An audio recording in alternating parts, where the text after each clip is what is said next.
الحمد لله الذي كفى وسلام على عباده الذين اصطفى أما بعد فقد قال الله تبارك وتعالى في كلامه المجيد وفي فرقانه الحميد সকলেই জবান খুলে বলি أعوذ بالله من الشيطان الرجيم بسم الله الرحمن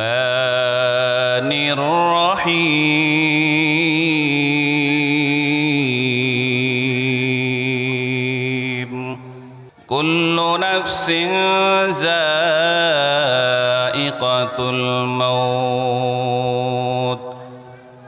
ثم إلينا ترجعون صدق الله العلي العظيم وقال رسول الله صلى الله عليه وسلم الكيس من دان نفسه وعمل لما بعد الموت والعاجز من أتبع نفسه هواها وتمنى على الله أو كما قال النبي عليه الصلاة والسلام निगाह मोमिन से तो बदल जाती है तकदीर निगाह मोमिन से तो बदल जाती है तकदीर ए बंदा की कुव्वत नहीं कुदरत का इशारा ए बंदा की कुव्वत नहीं कुदरत का इशारा ऐ मर्द खिरद तर्क मासी की ज़रूरत ऐ मर्द खिरद तर्क मासी की ज़रूरत अब सोहबत सालेह की सवा कोई नहीं चारा अब सोहबत सालेह की सवा कोई नहीं चारा मरदूद है पीछे हमें खबर नहीं लेकिन मरदूद है पीछे हमें खबर नहीं लेकिन एक वक्त में हालाक जो आमाल है सारा एक वक्त में हालाक जो आमाल है सारा আমরা সকলে দরুদ শরীফ পড়ি আল্লাহুম্মা সাল্লি আলা মুহাম্মাদিন ওয়া আলা আলি মুহাম্মাদ কামা সাল্লাইতা আলা ইব্রাহিম ওয়া আলা আলি ইব্রাহিম ইন্নাকা হামিদুম মাজিদ আল্লাহুম্মা বারিক আলা মুহাম্মাদিন ওয়া আলা আলি মুহাম্মাদ কামা বারাকতা আলা ইব্রাহিম ওয়া আলা আলি ইব্রাহিম ইন্নাকা হামিদুম মাজিদ আমরা সকলে একটু জবান খুলি মাওলা পাকের জিকির করি লা ইলাহা ইল্লাল্লাহ মুহাব্বতে লা ইলাহা ইল্লাল্লাহ জবান খুলে লা ইলাহা ইল্লাল্লাহ লা ইলাহা ইল্লাল্লাহ মুহাম্মাদুর রাসূলুল্লাহ সাল্লাল্লাহু আলাইহি ওয়াসাল্লাম।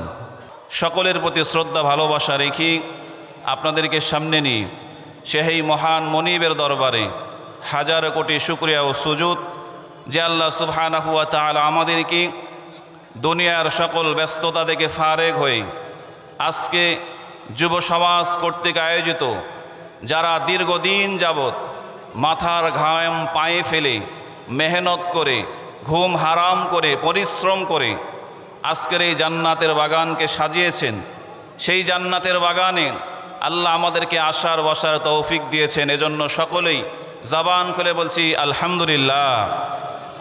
লক্ষ কোটি দরুদ ও সালাম বিশ্ব মানবতার মহান মুক্তির দূত মায়ার নবী, সকলেই বলছি মুহাম্মদুর রাসূলুল্লাহ সাল্লাল্লাহু আলাইহি ওয়াসাল্লাম। সম্মানিত উপস্থিতি, সময় একেবারে অল্প সময়ে নির্ধারিত বিষয়ে আয়াত এবং হাদিসকে সামনে রেখে আমলের নিয়তে কিছু কথা বলবো এবং শুনবো। আল্লাহ তাআলা আমাদের বলা এবং শোনাকে কবুল করুন, সকলে বলছি আল্লাহুম্মা আমিন। আমি আপনাদের খেদমতি সূরা আনকাবুতের 57 নম্বর আয়াতখানা তেলাওয়াত করেছি। আল্লাহ সুবহানাহু ওয়া তাআলা বলেন, কুল্লু নাফসিন যায়িকাতুল মাউত সুম্মা ইলাইনা তুরজাউন। দেখেন, পৃথিবীতে যত সত্য আছে, চিরসত্য আছে, মহাসত্য আছে, পৃথিবীতে এমনও কিছু সত্য আছে যেই সত্যের মধ্যে ইখতিলাফ আর মতপার্থক্য, মতবিরোধ আছে। আপনি আমিন আস্তে বলবেন না জোরে বলবেন, দলিন বলবেন না জলিন বলবেন, হাত নিচে বাঁধবেন না উপরে বাঁধবেন, এটা নিয়ে তো ইসলামে মুসলমানদের মধ্যে ইখতিলাফ। আবার ইসলামের বাহিরে গেলে কেউ বলে 3 খোদা, কেউ বলে 2 খোদা, কেউ বলে 100 খোদা, কেউ বলে 33,000 খোদা, বিভিন্ন ইখতিলাফ মতবিরোধ আছে। কিন্তু পৃথিবীতে জন্ম নিলে মৃত্যুবরণ করতে হবে, এই বিষয়ে কারো কোনো মতবিরোধ ইখতিলাফ নাই। একটু জবান খুলে বলেন আল্লাহু আকবার। এই মৃত্যু আপনার আমার কোথায় হবে, কিভাবে হবে, কোন অবস্থাতে হবে, দুনিয়ার কোনো মানুষ বলতে পারবে না। এই যে দেখেন, কিছুদিন আগেই আমাদের দেশের সূর্য সন্তান ওসমান হাদি দুনিয়া থেকে চলে গেল। সন্ত্রাসীদের গুলি তাকে রক্তাক্ত করে তার চিকিৎসার জন্য তাকে সিঙ্গাপুরে পাঠানো হলো। তার শেষ নিঃশ্বাসটা সে ত্যাগ করেছে সিঙ্গাপুর জেনারেল হসপিটালে। অথচ ওসমান হাদিও জীবনে কোনোদিন কল্পনা করে নাই যে আমার মৃত্যু হবে সিঙ্গাপুরে, আমাকে নিয়ে যাওয়া হবে সিঙ্গাপুরে। সে জীবনে কোনোদিন কল্পনাও করে নাই। হয়তো শাহাদতের মৃত্যু সে তামান্না করেছিল, কিন্তু তার শেষ নিঃশ্বাসটা যে সিঙ্গাপুরে শেষ হয়ে যাবে এটা সে কল্পনাতেও কোনোদিন আনে নাই। বরং আল্লাহ তার মৃত্যুর স্থান লিখে রেখেছেন সিঙ্গাপুর। এজন্য আল্লাহ তাআলা তাকে সেই সিঙ্গাপুরে যে কোনো ওসিলাতেই নিয়ে গেছেন। এজন্যই ভাই, আপনার আমার মৃত্যু কোথায় হবে, কিভাবে হবে, এই সব কিছু মাস্টার প্ল্যান করে একজন রেখে দিয়েছেন। একটু জবান খুলে বলেন তিনি কে? আল্লাহ। আল্লাহর পয়গম্বর ইদ্রিস আলাইহিস সালাতু ওয়াস সালাম, হাদিসের মধ্যে এসেছে ইদ্রিস পয়গম্বরকে আল্লাহ তাআলা একটা সুসংবাদ দেওয়ার জন্য জিবরাইল আমিনকে ওহী নিয়ে পাঠিয়েছেন। জিবরাইল আমিন এসে বলে, পয়গম্বর, এতদিন তো আপনি আমল করেছেন একটা, সওয়াবও পেয়েছেন একটা। আজকে থেকে আল্লাহর পক্ষ থেকে সুসংবাদ হলো, আপনি আমল করবেন একটা, সওয়াব পাবেন 2টা। জোরে বলি সুবহানাল্লাহ। জানা থাকলে বলবেন, আমরা উম্মতে মুহাম্মদী আমল করি একটা, সওয়াব পাই কয়টা? 10টা। মান জাআ বিল হাসানা ফালাহু আশরু আমসালিহা। উম্মতে মুহাম্মদের বৈশিষ্ট্য হলো, উম্মতে মুহাম্মদী একটা আমল করবি, আমার আল্লাহ উম্মতে মুহাম্মদীকে এক আমলের বদলায় আল্লাহ 10টা সওয়াব দিবেন। বলি সুবহানাল্লাহ। एको नेकी गर कोई बंदा करे, एको नेकी गर कोई बंदा करे, एको के बदले में उसको 10 मिली। मुसलमान भाइरा আমার, আমার আপনার পয়গম্বর আরবি মুহাম্মদুর রাসূলুল্লাহ সাল্লাল্লাহু আলাইহি ওয়াসাল্লাম যখন মেরাজের রজনীতে আমার আল্লাহর সঙ্গে সরাসরি মোলাকাত করলেন, আমার আপনার আল্লাহ আমার আপনার জন্য হাদিয়া স্বরূপ 50 ওয়াক্ত নামাজ দিয়েছেন। বলেন সুবহানাল্লাহ। কয় ওয়াক্ত নামাজ? 50 ওয়াক্ত নামাজ দিয়েছেন। 50 ওয়াক্ত নামাজ হাদিয়া নেওয়ার পরেই রাসূল যখন 7 আসমান ভেদ করে দুনিয়াতে আসবেন, এক আসমানে মূসা পয়গম্বরের সঙ্গে মোলাকাত। মূসা পয়গম্বর মুহাম্মদকে বলছে, মুহাম্মদ আল্লাহর কাছে গেছিলেন, আল্লাহ কি হাদিয়া দিয়েছে? আল্লাহর নবী বলে, ভাই মূসা, আল্লাহর কাছে গেছিলাম, আল্লাহ আমার উম্মতের জন্য 50 ওয়াক্ত নামাজ দিয়েছে। মূসা আলাইহিস সালাতু ওয়াস সালাম বলেন, 50 ওয়াক্ত নামাজ? আমার উম্মতকে আমি 2 ওয়াক্ত নামাজ পড়াইতে আমার কষ্ট হয়েছে, আর আপনার উম্মত 50 ওয়াক্ত নামাজ পড়বে, এটা তো অসম্ভব, ইম্পসিবল। আল্লাহর কাছে যান, গিয়ে একটু নামাজটা কমায় নিয়ে আসেন। বুখারীর বর্ণনায় এসেছে, আল্লাহর রসুল 1 বার 2 বার করে মোট 9 বার আল্লাহর কাছে গেছেন। আল্লাহ প্রত্যেকবার 5 ওয়াক্ত নামাজ কমায় দিয়েছেন।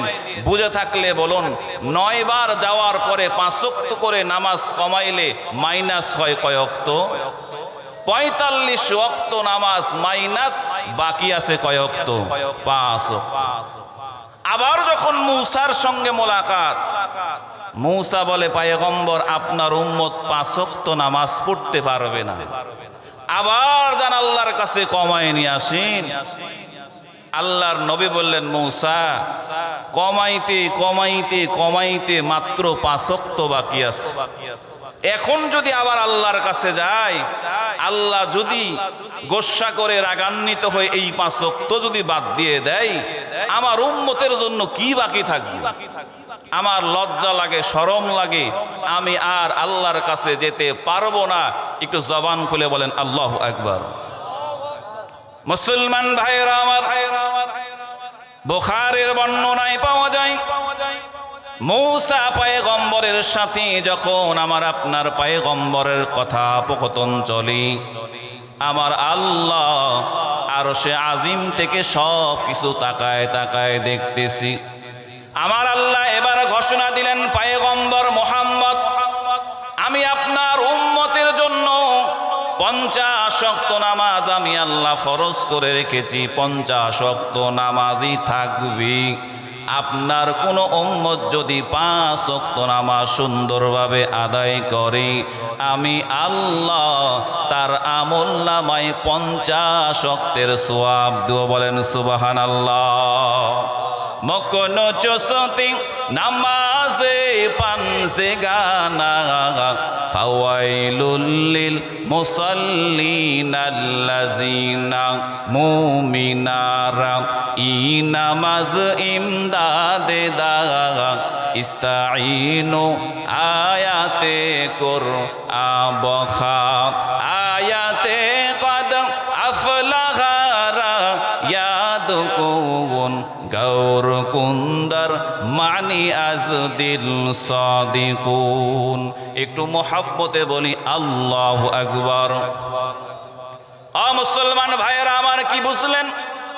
আল্লাহ তাআলা ঘোষণা দিলেন, পয়গম্বর আপনার উম্মত যদি 5 ওয়াক্ত নামাজ সুন্দরভাবে আদায় করে, আমি আল্লাহ ওই বান্দার আমলনামায় 1 ওয়াক্ত নামাজ পড়লে সওয়াব পাবে 10 ওয়াক্তের, 2 ওয়াক্ত নামাজ পড়লে সওয়াব পাবে 20 ওয়াক্তের, 3 ওয়াক্ত নামাজ পড়লে বান্দা 30 ওয়াক্তের সওয়াব পাবে, 4 ওয়াক্ত পড়লে 40 ওয়াক্ত, 5 ওয়াক্ত নামাজ পড়লে বান্দার আমলনামায় 50 ওয়াক্তের সওয়াব দিবেন একজন। জবান খুলে বলেন তিনি কে? এরপরেও আমার সোনার বাংলায় কিছু মুসল্লি পাওয়া যায়, যেই মুসল্লিদের ক্যারেক্টারটা এমন। বলে কেমন? বলে সপ্তাহে 1 দিন, বছরে 2 ঈদ, কেউ মারা গেলে জানাজা, তাও আবার অজু ছাড়া। আমার দেশে এমন মুসল্লি নাই। সপ্তাহে একদিন মসজিদে যায়। কেউ মারা গেলে জানায় যায় অজু ছাড়া, আর বছরে 2 ঈদের নামাজ পড়ে। আছে না নাই ভাই? শুক্রবারে মসজিদে গেলে জায়গা দেওয়া যায়, 3 তলা 4 তলা সব ফিল আপ, অথচ ফজরের নামাজে 3-4 জন মুসল্লি খুঁজে পাওয়া যায় না। আছে না নাই? এমন পাবলিকও পাওয়া যাবে আজ পর্যন্ত ফজরের নামাজটা আদায় করে নাই, সারা রাত মোবাইল টিপে 3টা 4টা পর্যন্ত ইউটিউব আর ফেসবুক শরীফ ঘাটে আর টিপে শেষ রাত্রে ঘুম যায়। ফজরের নামাজের খবর নাই, জোহরের নামাজ পড়বে কিনা তারও ঠিক নাই। এমন মুসল্লি, এমন যুবক যুবতী, এমন বৃদ্ধ মানুষ আমাদের সমাজে আছে না নাই? কেমন করে ঘুমাও তুমি ফজর করে কাজা, এমনও তো হতে পারে তোমার জোহরে জানাজা, তোমার এমনও তো হতে পারে জোহরে জানাজা। মুসলিম হয় না জন্ম নিলে মুসলমানের ঘরে, কাফের মুমিন তফাটা হয় সালাতের উপরে, মানুষ নামাজের উপরে। মুসলিম হয় না জন্ম নিলে মুসলমানের ঘরে, কাফের মুমিন তফাটা হয় সালাতের উপরে, মানুষ নামাজের উপরে। এই জীবনে সালাত যেন, এই জীবনে নামাজ যেন না হয় তোমার কাজা, এমনও তো হতে পারে তোমার জোহরে জানাজা, তোমার এমনও তো হতে পারে জোহরে জানাজা। বেনামাজির লাশ কবরে রাখিবে যখন, মাটির চাপায় পাঁজরের হার ভাঙবে রে তখন, মানুষ ভাঙবে রে তখন। বেনামাজির লাশ কবরে রাখিবে যখন, মাটির চাপায় পাঁজরের হার ভাঙবে রে তখন, মানুষ ভাঙবে রে তখন। বিষাক্ত ওই সাপের সবল, বিষাক্ত ওই সাপের সবল, বেনামাজির সাজা, এমনও তো হতে পারে জোহরে জানাজা, তোমার এমনও তো হতে পারে জোহরে জানাজা। কেমন করে ঘুমাও তুমি, কেমন করে ঘুমাও তুমি ফজর করে কাজা, এমনও তো হতে পারে তোমার জোহরে জানাজা, তোমার এমনও তো হতে পারে জোহরে জানাজা। মুসলমান দরদি ভাইরা আমার, ও কলিজার টুকরা আম্মা জানের আমার, ফজরের নামাজ পড়েন নাই, পড়েন না, বাদ দিয়ে চলে যান। ফজরের নামাজের সময় শীতকালে ল্যাপের তলে, কম্বলের তলে আরামের ঘুম যান। কিন্তু এমন একটা দিন আসবে যেই দিন ফজরের নামাজ আর পড়তে পারবেন না, জোহরের নামাজও পড়তে পারবেন না। জোহরের নামাজ পড়ার নিয়ত থাকলেও মসজিদে আপনি যাবেন, কিন্তু আপনার রূহ আর থাকবে না। খাটলিতে করে 4 জন কাঁধের মধ্যে করিয়া আপনার আমার লাশটা মসজিদের সামনে গিয়ে ফেলায় রাখবে। জোহরের নামাজ আর পড়ার সুযোগ পাবেন না। জোহরের নামাজের পরে আপনার আমার উপর জানাজার নামাজ পড়া হবে। একটু জবান খুলে মোহাব্বতে বলি নাউজুবিল্লাহ। এবার ইদ্রিস পয়গম্বর, জিবরাইল আমিন তাকে সুসংবাদ দিল, পয়গম্বর এত এতদিন পর্যন্ত একটা আমল করেছেন, সওয়াব পেয়েছেন একটা। আল্লাহ আজকে আপনাকে অফার দিয়েছেন, বলে আজকে থেকে আমল করবেন একটা, কিন্তু আপনার আল্লাহ আপনাকে সওয়াব দিবে দুইটা। ইদ্রিস পয়গম্বর বলে, ও জিবরাইল আমিন রে, এতদিন আমল করেছি একটা, সওয়াব পেয়েছি একটা, আজকে থেকে আমল করব একটা, সওয়াব পাবো দুইটা। এত সুন্দর অফার আল্লাহর পক্ষ থেকে আমি পয়গম্বরকে দেওয়া হয়েছে। ওরে জিবরাইল একটু উপকার করো। বলে আমার হায়াত আর কয়দিন বাকি আছে, এইটা যদি আমাকে জানায় দাও, আমি আল্লাহর অফারটাকে ভালো করে কাজে লাগাইতে পারবো। জিবরাইল আমিন বলে, ও পয়গম্বর, আপনার হায়াত আর কয়দিন আছে, আপনার মৃত্যু কবে হবে, এটা তো আমার দফতরের কাজ নয়, বরং হায়াত মৌতের দফতরের কাজ হলো মালাকুল মৌত আজরাইলের। এবার ইদ্রিস পয়গম্বরে, জিবরাইল তুমি তো ফেরেশতাদের নেতা আর সরদার, ওরে জিবরাইল তুমি যদি মালাকুল মৌত আজরাইলকে গিয়ে বলো, ও আজরাইল তোমার হায়াত আর মৌতের খাতাটা খুলিয়া দেখো তো আল্লাহর পয়গম্বর ইদ্রিসের কয়দিন হায়াত বাকি আছে। তোমার অর্ডার শোনা মাত্র মালাকুল মৌত খাতা দেখে সুন্দর করে আমার হায়াতের সময়টা বলে দিবি। এবার জিবরাইল আমিন বলে, পয়গম্বর আপনার হায়াতের সময়টা জিবরাইল বললে আজরাইল বলে দিবে তাও ঠিক, কিন্তু আজরাইলের দফতর তো আর নয়া পল্টনে নয়, আজরাইলের দফতর হলো চতুর্থ আসমানে। জবান খুলে বলেন আল্লাহু আকবার। এবার ইদ্রিস পয়গম্বর বলে, ভাই জিবরাইল তাহলে চতুর্থ আসমানে চলেন যাই। চতুর্থ আসমানে গিয়ে মালাকুল মৌত আজরাইলের কাছ থেকে একটু জেনে আসি। জিবরাইল বলেন, ইদ্রিস পয়গম্বর চতুর্থ আসমানে আপনি যাবেন, কিন্তু আসমানে যাওয়ার জন্য আসমানওয়ালার পারমিশন লওয়া লাগবে। আল্লাহর পারমিশন ছাড়া আসমানে যাওয়া যাবে না। এবার ইদ্রিস পয়গম্বর বলে, জিবরাইল আল্লাহর কাছ থেকে একটু পারমিশনটা নিয়ে নেন। এবার জিবরাইল আল্লাহর কাছ থেকে পারমিশন অর্ডার পেয়ে গেলেন।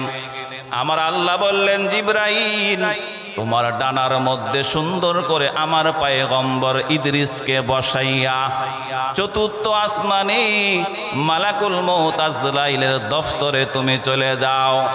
এবার জিবরাইল আমিন ইদ্রিস পয়গম্বরকে নিজের ডানার মধ্যে সুন্দর করে বসাইয়া চতুর্থ আসমানে মালাকুল মৌত আজরাইলের দফতরের সামনে হাজির হয়ে গেছে।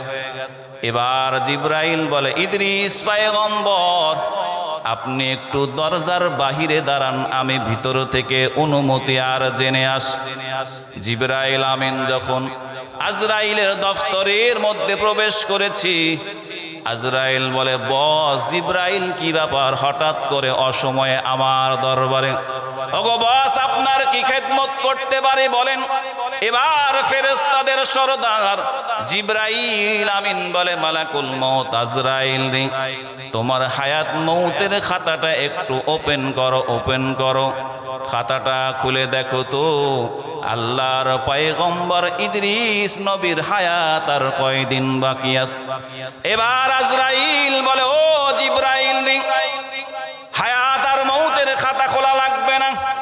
আল্লাহ রাব্বুল আলামিন প্রতিদিন সকালবেলা আমার কাছে একটা লিস্টি পাঠায় দেয়, লিস্টি, যেই লিস্টের মধ্যে আজকে 24 ঘন্টার মধ্যে কার কার জান কবজ করা হবে প্রত্যেক ব্যক্তির নাম ঠিকানা পর্যন্ত লেখা থাকে। আজকে সকালবেলা আল্লাহ যে লিস্টিটা আমার কাছে ধরায় দিয়েছেন, বলে আজকের জান কবজের লিস্টির মধ্যে আল্লাহর পয়গম্বর ইদ্রিসের নামটাও আমার আল্লাহ লিখে দিয়েছেন। জবান খুলে বলি আল্লাহু আকবার। আতিনা ফি দারে দুনিয়া না হাসান, আতিনা ফি দারে উকবানা হাসান ইয়া গিয়াসাল মুস্তাগীসিনা হাদিনা লাফতিখারা বিল উলুমি ওয়াল গিনা। এবার মালাকুল মউত আজরাইল বলেন, ও জিবরাইল রে, আজকে লিস্টির মধ্যে ইদ্রিস পয়গম্বরের নামটা অন্তর্ভুক্ত করা আছে, কিন্তু একটা বিষয় নিয়ে আমি কনফিউশনের মধ্যে আছি। জিবরাইল বলে, মালাকুল মউত কি বিষয় নিয়ে কনফিউশনে আছো? বলে, আমার খাতার মধ্যে লেখা আছে মালাকুল মউত আজরাইল ওই ইদ্রিস পয়গম্বরের জানটা কবজ করবে চতুর্থ আসমানে।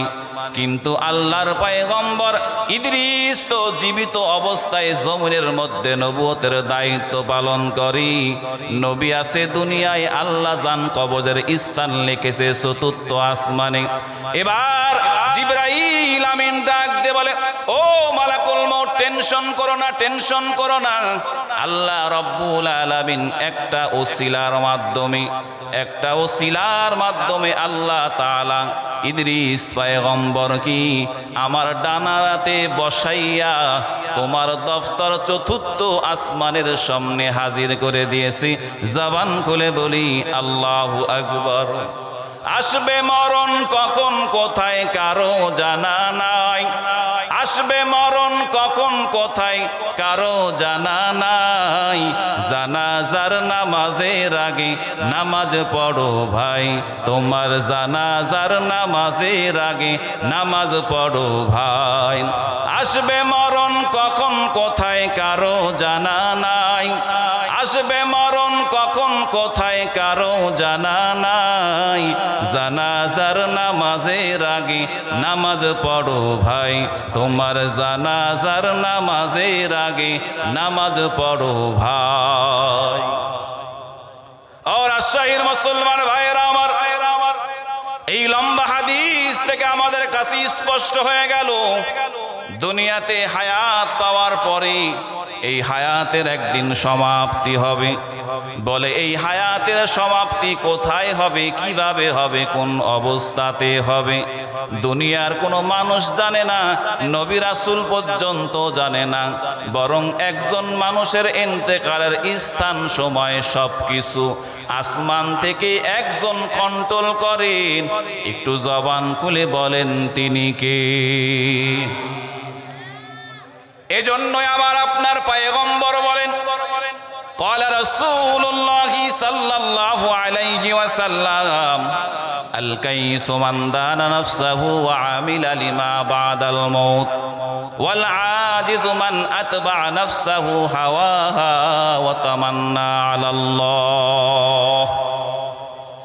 এই হাদিসটা বোঝার জন্য ছোট্ট করে আপনাদেরকে একটা ঘটনা শোনাই। কিতাবের মধ্যে এসেছে, বাদশাহ হারুনুর রশিদের জামানায় এক পাগল ছিল, যেই পাগলের নাম ছিল বাহলুল পাগল। তো একদিন ফজরের নামাজ পড়ি বাদশাহ হারুনুর রশিদ আর ওনার স্ত্রী জুবাইদা নদীর ধারে হাঁটতে গেছেন। হাঁটতে যাওয়ার পরে গিয়ে দেখেন নদীর ধারে এক পাগল বালুর মধ্যে একটা কাঠি দিয়ে কি যেন আঁকাইতেছে। তো বাদশাহ বলে, এই বাহলুল, নদীর বালুর মধ্যে কি আঁকাইতেছ? তো বাহলুল বলে, বাদশাহ বিল্ডিং বানাইতেছে। কি বানায়? বিল্ডিং বানায় বালুর মধ্যে। তো বাদশাহ বলছে, বালুর মধ্যে বিল্ডিং বানাও, এই বিল্ডিং করবা কি? বাহলুল বলে, বাদশাহ বিল্ডিংটা আমি বিক্রি করব। বলে, তোমার এই বিল্ডিং কিনবে কি? বলে, বাদশাহ যেই কিনবে তার কাছেই বিক্রি করব। তো বাদশার স্ত্রী জুবাইদা বলে, বাহলুল, আমি যদি একটা বিল্ডিং কিনি আমারে দিবা? বাহলুল বলে, হ্যাঁ আপনাকেও দিব। বলে, দাম কত নিবা? বাহলুল বলে, বেশি দাম নয়, মাত্র 1 আনা। কয় আনা? বলে, 1 আনা যদি আপনি দেন বিল্ডিং আপনারে দিব। তো জুবাইদা 1 আনা বের করে বাহলুলের হাতে দিয়ে বলে, বাহলুল ধরো, তোমার পাওনা তুমি নিয়ে নাও, আমার বিল্ডিং আমাকে দাও। বাহালুল বলে জুবাইদা পাওনা এখানে পরিশোধ করেছেন, বিল্ডিং জায়গা মতোই পেয়ে যাবেন। একটু জবান খুলে বলেন সুবহানাল্লাহ। এরপরে বাদশাহ হারুনুর রশিদ বলে জুবাইদা তুমি ওদি পাগলের সাথে পাগলামি করো, নদীর বালুতে বিল্ডিং আঁকায়, সেটা আবার কিনে নিতেছে এক আনা দিয়ে। জুবাইদা বলে থাক না, পাগল মানুষ, দিলাম এক আনা, সোয়াব হবে, সে কিছু কেনে খাবে, সদকায়ে জারিয়া হিসাবে দিলাম, থাক বাদ দাও। কিতাবে এসেছে এই কথা বলার পরে স্বামী আর স্ত্রী জুবাইদা বাড়িতে চলে গেছি। বাড়িতে যাওয়ার পরে রাতের বেলা স্বামী স্ত্রী এক জায়গায় ঘুমাইছে। কিতাবে এসেছে বাদশাহ হারুনুর রশিদ স্বপ্নের মধ্যে দেখতেছে উনি জান্নাতের প্রাসাদের মধ্যে ঘুরতেছেন। জোরে বলে সুবহানাল্লাহ। মুসলমান ভাইরা আমার, জান্নাতের প্রাসাদের মধ্যে বাদশাহ হারুনুর রশিদ বিভিন্ন জায়গায় ঘুরতেছে, আর বিল্ডিং দেখে, আর বিল্ডিং দেখে। এবার ঘুরতে ঘুরতে বাদশার চোখের সামনে এমন একটা বিল্ডিং পড়ে গেছে। বাদশা তাকায় দেখে যে বিল্ডিংটার মতো এত সুন্দর বিল্ডিং আর বাদশা দেখে নাই। বলেন সুবহানাল্লাহ। এবার বাদশা চিন্তা করলো হায় রে হায়, এতক্ষণ যত বিল্ডিং দেখলাম সবগুলো বিল্ডিং থেকে এটা অনেক সুন্দর, অনেক সুন্দর। বাদশা এবার চিন্তা করে সব বিল্ডিং গুলো বাহির থেকে দেখেছি, কিন্তু এই বিল্ডিংটা ভিতর থেকে সব কিছু দেখার জন্য বাদশাহ হারুনুর রশিদ এবার বিল্ডিং এর গেটের সামনে হাজির হয়ে গেছেন। বলেন সুবহানাল্লাহ। গেটের সামনে যাওয়ার পরে দারোয়ান বলে যাবেন কই? বলে একটু ভিতরে যাব, একটু বিল্ডিংটা দেখবো, প্রাসাদটা দেখবো। বলে প্রাসাদ দেখবেন? প্রাসাদের মালিক আপনি? বলে আমি তো মালিক না। কে মালিক? বলে মালিককে নেম প্লেট দেখেন, নেম প্লেটের মধ্যে সুন্দর করে লেখা আছে। বাদশা নেম প্লেট তাকায় দেখে, নেম প্লেটের মধ্যে লেখা আছে জুবাইদার মহল। একটু জবান খুলে বলে সুবহানাল্লাহ। হারুনুর রশিদ বলে এ তো জুবাইদা আমার স্ত্রী, আমার স্ত্রীর বিল্ডিং মানেই তো আমার বিল্ডিং। কারণ দুনিয়াতে কিছু লোক আছে না, স্ত্রীর মালও মানে ওর মাল, স্ত্রীর বাবার বাড়ির মালও মানে ওর বাবার মাল। সারা জীবন যৌতুক খায়, শ্বশুর বাড়ির খায়া খায়া পেট মোটা হয়ে গেছে, তো এখন যাই দেখে কয় আমার বউয়ের মাল মানে আমারই মাল। ফেরেশতা বলে খবরদার, আপনার স্ত্রীর সম্পদ, স্ত্রীর বিল্ডিং, কিন্তু বিল্ডিং এ যদি ঢুকতে চান স্ত্রীর অনুমতি লাগবে, অনুমতি ছাড়া প্রবেশ করা যাবে না। জোরে বলে সুবহানাল্লাহ। যখন বলেছে প্রবেশ করা যাবে না, কিতাবে এসেছে ফেরেশতার ঝাড়ি খেয়ে বাদশার ঘুম ভেঙে গেছে।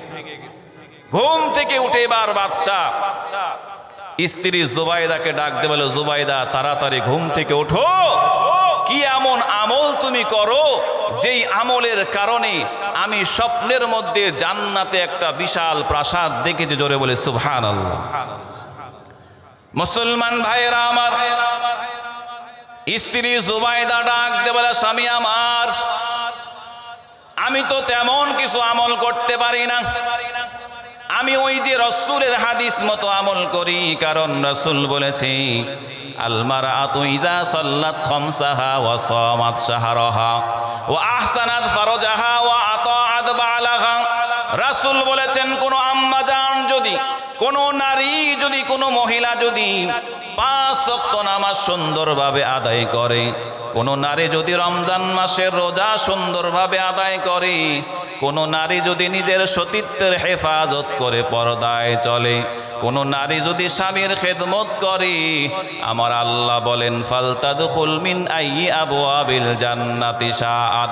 পয়গম্বর আরবি ঘোষণা দেন, আল্লাহর কথাটাই নকল করে বলেন আমার আল্লাহ তাআলা হাসরের কঠিন ময়দানে বলে বান্দি দুনিয়াতে 5 ওয়াক্ত নামাজ পড়েছো, রমজান মাসের রোজা রেখেছো, পর্দা করেছো, স্বামীর খেদমত করেছো, বান্দি যাও যাও, আজকে জান্নাতের 8টা দরজায় তোমার জন্য খুলে দিলাম, যেই দরজা দিয়েই মন চায় ওই দরজা দিয়েই তুমি জান্নাতে যাও। বলি সুবহানাল্লাহ।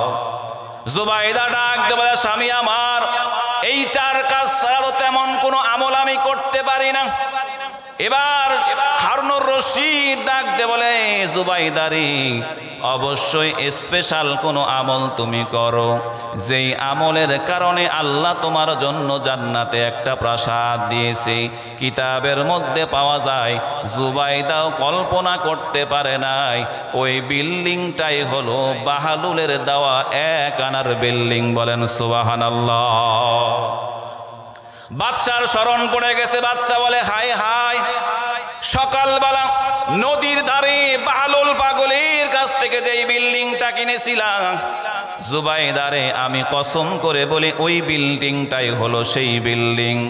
এবার বাদশা বলে, স্ত্রী, সকালবেলা তুমি বিল্ডিং কিনেছিলা, আমি তোমাকে পাগলের মতো উপেক্ষা করেছিলাম, আমি তোমাকে পাগল বলেছিলাম, আমি তোমাকে তিরস্কার করেছিলাম।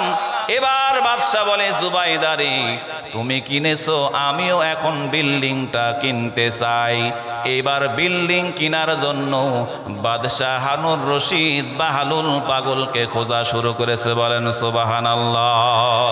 ইয়া ইলাহি তু মেরা মাবুদ হ্যায়, ইয়া ইলাহি তু মেরা माशूक है, या इलाही मुझसे मुझको दूर कर, ताकि देखो मुझ में तुझको एक नजर।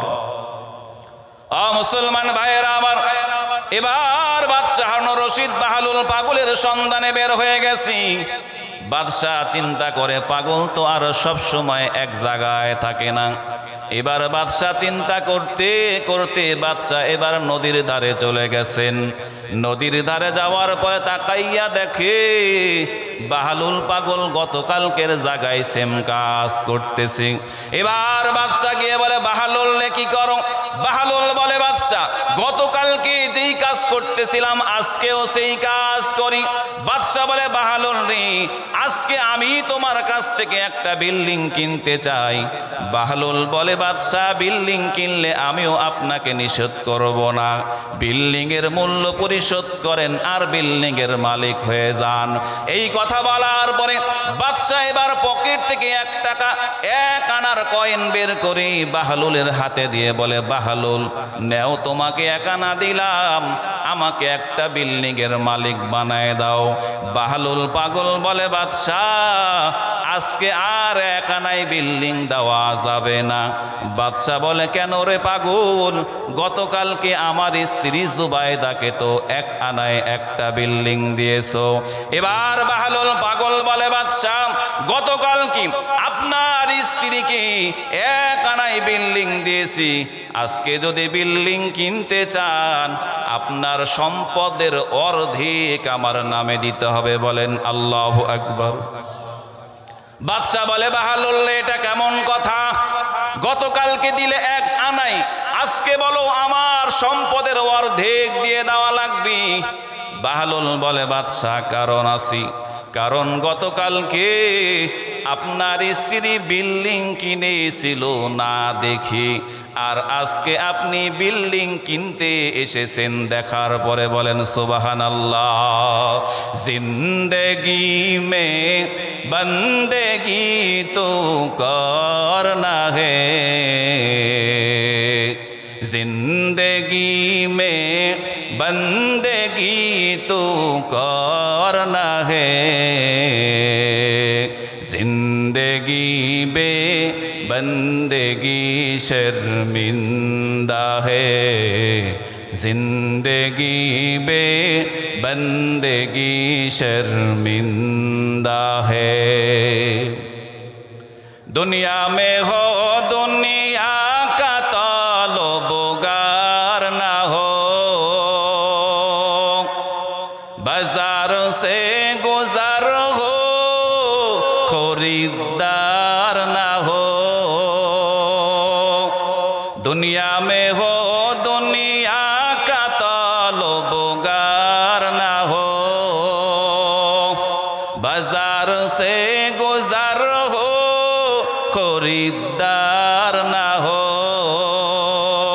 ये दुनिया एक मिसल कागज फूल है, ये दुनिया एक मिसल कागज फूल है। जिंदगी में बंदगी तो करना है, जिंदगी में बंदगी तो करना है, जिंदगी बे बंदगी शर्मिंदा है, जिंदगी बे बंदगी शर्मिंदा है। चा दिए तो चा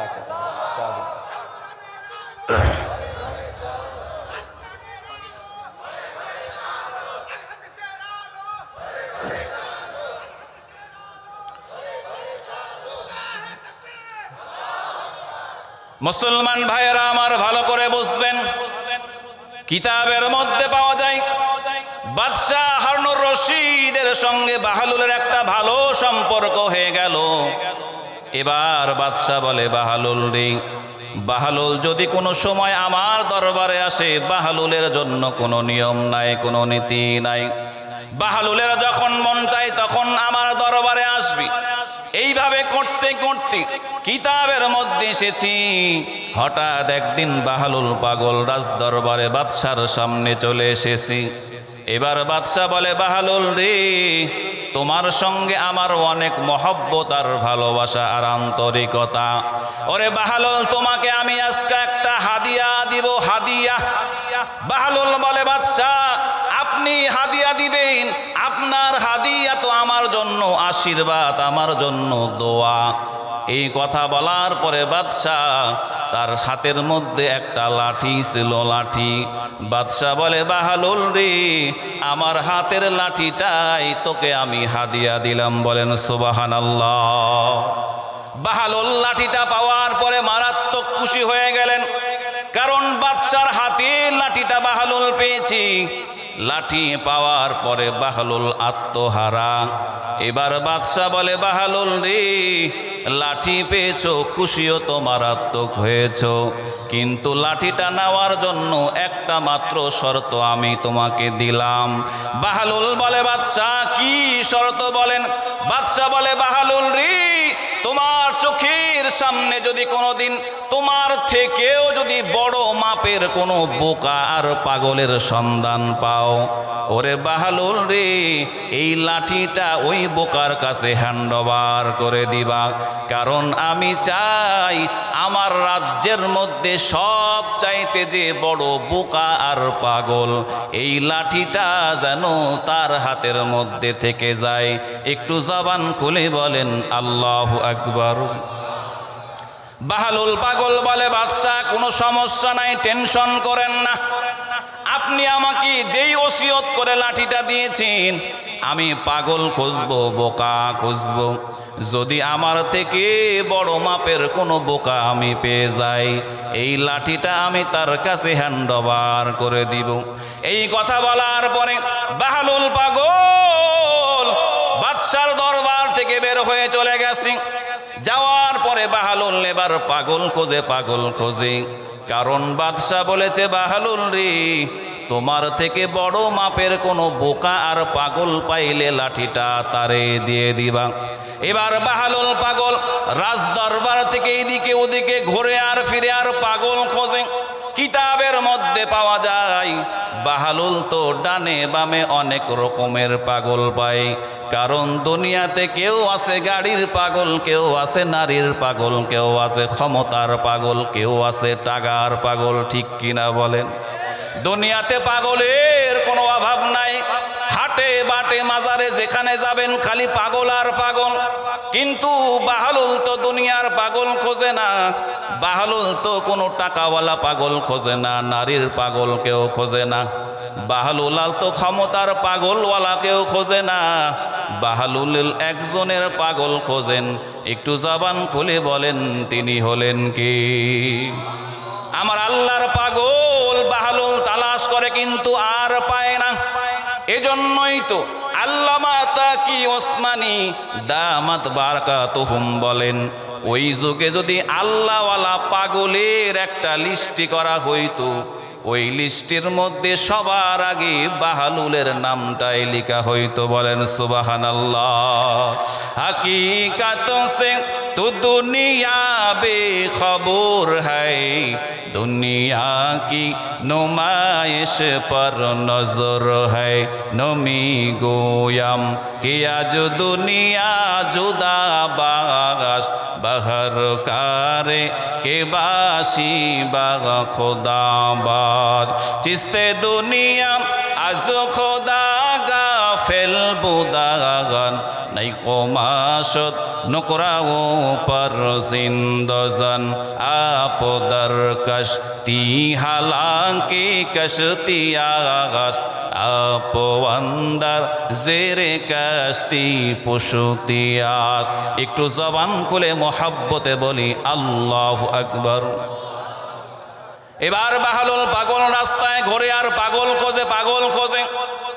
বাহালুল তো দুনিয়ার পাগল পায়, কিন্তু আল্লাহর পাগলকে আর বাহালুল খুঁজে পায় না। কিতাবের মধ্যে পাওয়া যায়, কিছুদিন পরে বাহালুলের কানের মধ্যে খবর এসেছে, বাহালুল যেই বাদশা তোমারে মহব্বত করিয়া লাঠি হাদিয়া দিয়েছে, ওই বাদশার অবস্থা বেশি ভালো নয়। এই খবর পাওয়ার পরে বাহালুল পাগল এবার বাদশার দরবারে রওনা দিয়েছি। বাদশার দরবারে যাওয়ার পরে তাকায় দেখি বাদশাহ হারুন রশিদ বিছানার মধ্যে শুয়ে আছে। এবার বাহালুল বলে, বাদশাহ আপনার কি অবস্থা, কি খবর? শুনলাম আপনি নাকি অসুস্থ। বাদশাহ বলে, বাহালুল রে, আমার অবস্থা বেশি ভালো নয়, আমি আর হয়তো বেশি দিন এই দুনিয়ায় থাকতে পারবো না। বাহালুল পাগল বলে, বাদশাহ দুনিয়ায় থাকবেন না, আপনি যাইবেনটা কই? বাদশাহ বলে, বাহালুল রে, দুনিয়ায় থাকতে পারবো না, আমি পরকালের যাত্রী হয়ে যাব, মুসাফির হয়ে যাব। বাহালুল পাগল বলে, বাদশাহ দুনিয়ায় থাকবেন না, পরকালের মুসাফির হবেন। দুনিয়াতে কোনো জায়গায় যদি আপনি সফরে যান, কয়দিন পরে আবার ফেরত আসেন। ওগো বাদশাহ, আপনি যে অন্ধকার কবরের সফরে যাইবেন, আপনি যে পরকালের সফরে যাইবেন, কয়দিন পরে আবার রাজ দরবারে ফেরত আসবেন। বাহালুল পাগলের কথা শুনিয়া বাদশাহ বলে, বাহালুল রে, ওই পরকালের সফরে একবার যাওয়া যায়, পরকালের সফর থেকে আর ফেরত আসা যায় না। না ফেরার দেশে যাইবা একদিন ভেসে, না ফেরার দেশে যাইবা একদিন ভেসে, আর তো ফিরা আইবা না এ দুনিয়া, দুনিয়া থাকার জায়গা না, দুনিয়া থাকার জায়গা না, এ দুনিয়া, দুনিয়া থাকার জায়গা না। একটু মহব্বতে বলেন আল্লাহু আকবার। এবার বাহালুল পাগল বলে, বাদশাহ বুঝলাম আপনি পরকালের সফরে যাবেন, আর ফিরে আসবেন না। ওগো বাদশাহ, আপনি যদি দুনিয়ার কোনো জায়গায় সফরে যাইতেন, আপনার একটা নিয়ম ছিল, আপনি যে জায়গায় সফরে যাইবেন, ওই জায়গায় সফরে যাওয়ার আগে আপনি নিরাপত্তা টিম পাঠাইতেন। যেই জায়গায় আপনি যাবেন, ওই জায়গায় আপনার নিরাপত্তাটা ঠিক আছে কিনা এটা জাস্টিফাই করার জন্য একটা টিম পাঠাইতেন। ও বাদশাহ, আপনি তো পরকালের সফরে যাইবেন, আপনি তো কবরের মধ্যে যাইবেন, ওই কবরের মধ্যে নিরাপত্তার টিম পাঠাইছেন কিনা? বাদশাহ বলে, বাহালুল রে, এটা তো দুনিয়ার কোনো সফর নাই, এটা হলো অন্ধকার কবরের সফর। ওই কবরের নিরাপত্তার দায়িত্ব আমি বাদশার হাতে নাই, ওই কবরের নিরাপত্তার দায়িত্ব আমার মাওলার হাতে। এবার বাহালুল পাগল বলে, বাদশাহ আপনার অন্ধকার কবরের নিরাপত্তা তাহলে নিশ্চিত করা নাই। এবার বলেন বাদশাহ, আপনি যদি দুনিয়ার কোনো জায়গায় সফরে যাইতেন, ওই জায়গায় সফরে যাওয়ার আগে যেই জায়গায় আপনি সফরে যাবেন ওই জায়গায় আপনার জন্য সুন্দর একটা তাঁবু বানানো হইত।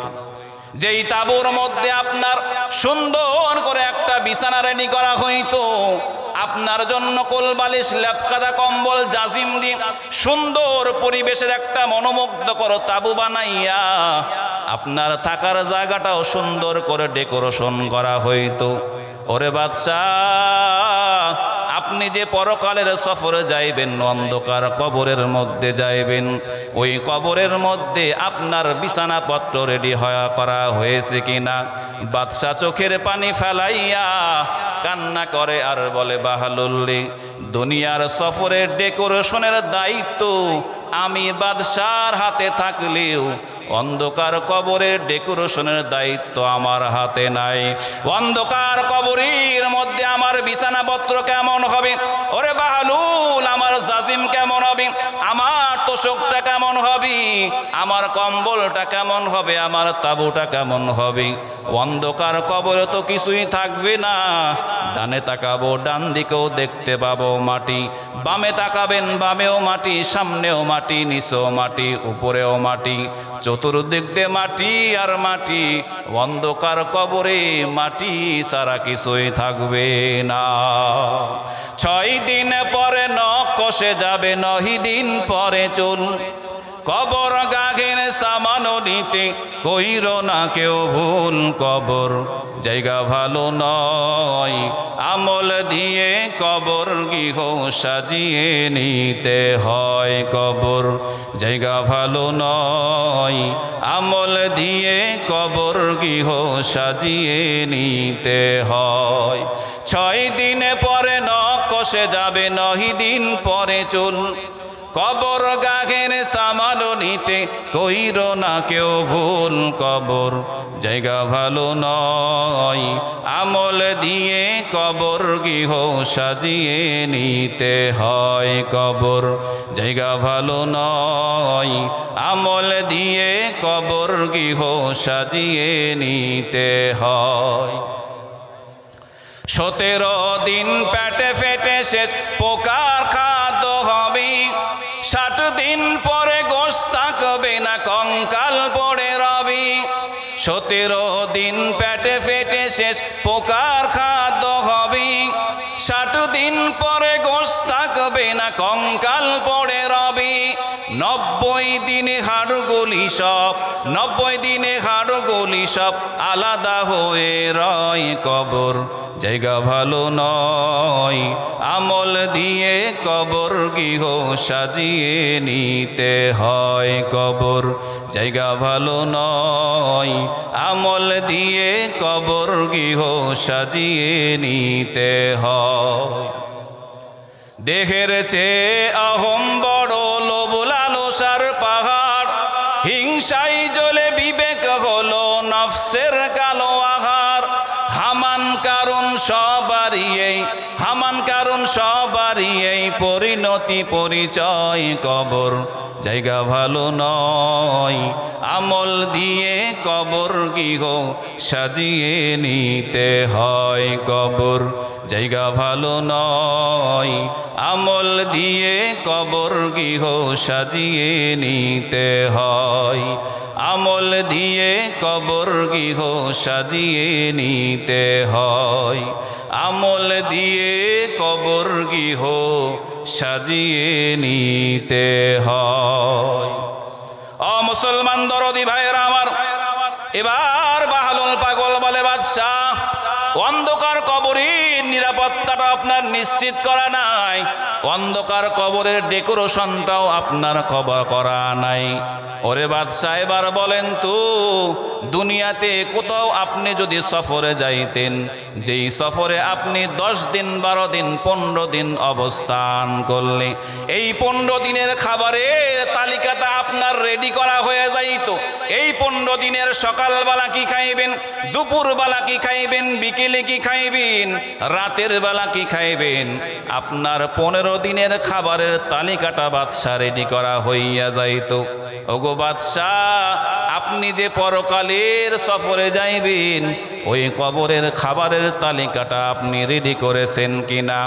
বাদশা চোখের পানি ফেলাইয়া কান্না করে আর বাহালুলকে বলে, বাহালুল রে, দুনিয়ার সফরের খানার তালিকার দায়িত্ব আমি বাদশার জিম্মাদারিতেও থাকলেও অন্ধকার কবরের খানার তালিকার দায়িত্ব আমার হাতে নাই।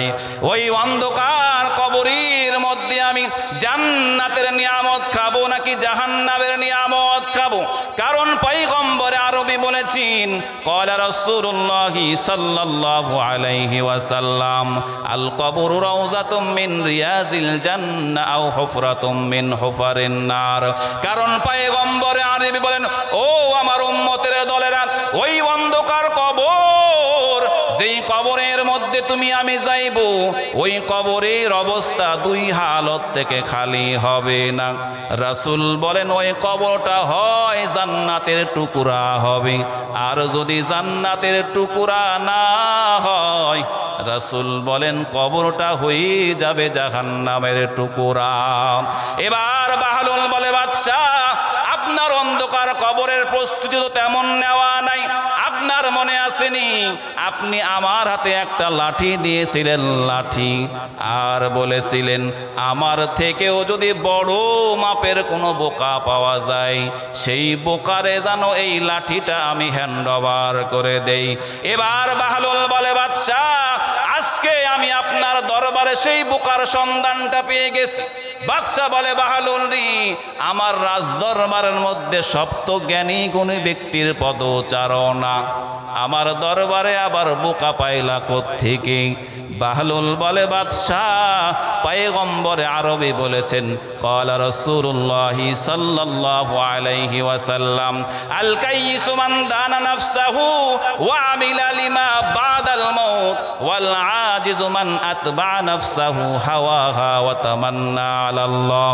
রাসূল বলেন, যেই বান্দা আর বান্দি দুনিয়ার 40-50 বছর হায়াত পাওয়ার পরে যেই বান্দা বান্দি অন্ধকার কবরের সামানা গোছায়, আমার রাসূল বলেন তারা হইল সব চাইতে বড় বুদ্ধিমান।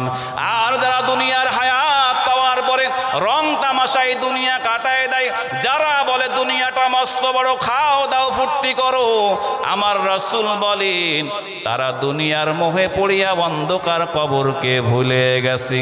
রাসূল বলেন যারা অন্ধকার কবর কে ভুলে গিয়ে আমল করা বাদ দিয়ে দেয়, রাসূল বলেন তারা হইল সব চাইতে বড় বোকা। একটু জবান খুলে বলেন নাউজুবিল্লাহ। এবার বাহলুল পাগল বলে, বাদশাহ, আপনি হলেন রাসূলের হাদিস অনুযায়ী সব চাইতে বড় বোকা, কারণ আপনি অন্ধকার কবরের সামানাটা গুছাইতে পারেন নাই। আর আপনি বলেছিলেন আমার চাইতে যদি কোনো বড় মাপের বোকা পায় এই লাঠিটা যেন আমি তার হাতে হস্তান্তর করিয়া দেই। আজকে এই মুহূর্তে আমার কাছে, আমার দৃষ্টিতে আপনি বাদশাহ হারুনুর রশিদ হলেন সব চাইতে বড় বোকা।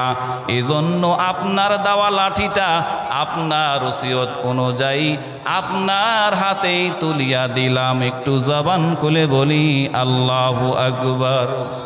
আতিনা ফি দারে দুনিয়া না হাসান, আতিনা ফি দারে উকবা না হাসান, ইয়া গিয়াসাল মুস্তাগীসিন হাদিনা লফতিখারা বিল উলুমি ওয়াল গিনা। তাহলে বুদ্ধিমান তারা যারা দুনিয়াতে থেকে পরকালকে সাজায়, বুদ্ধিমান তারা যারা দুনিয়ার হায়াত পেয়ে 5 ওয়াক্ত নামাজ পড়ে, রমজানের রোজা রাখে, নেক আমল করে, হালাল পথে উপার্জন করে, মা বাবার খেদমত করে, আর পরকালের সামানা সুন্দরভাবে গোছায়। রাসূল বলেন এরাই হলো বুদ্ধিমান। আর যারা দুনিয়ার হায়াত পেয়ে পরকালকে ভুলে যায়, কবরকে ভুলে যায়, আল্লাহর রাসূল বলেন তারা হলো সব চাইতে বড় বোকা। এখন আমরা কি বুদ্ধিমান হতে চাই নাকি বোকা হতে চাই? কি বলেন আপনারা, বুদ্ধিমান না বোকা? বুদ্ধিমান তারা যারা কবরের সামানা গুছায়, বোকা তারা যারা কবরকে ভুলে যায়। আমাদের বুদ্ধিমান হওয়ার দরকার না বোকা হওয়ার দরকার? সবাই বলেন কি হবেন? একটু হাত তোলেন তো সবাই। লিল্লাহে তাকবীর, লিল্লাহে তাকবীর, লিল্লাহে তাকবীর। আল্লাহ আমাদের সবাইকে বুদ্ধিমান হওয়ার মতো তৌফিক দান করুন। সকলে বলছে আল্লাহুম্মা আমিন।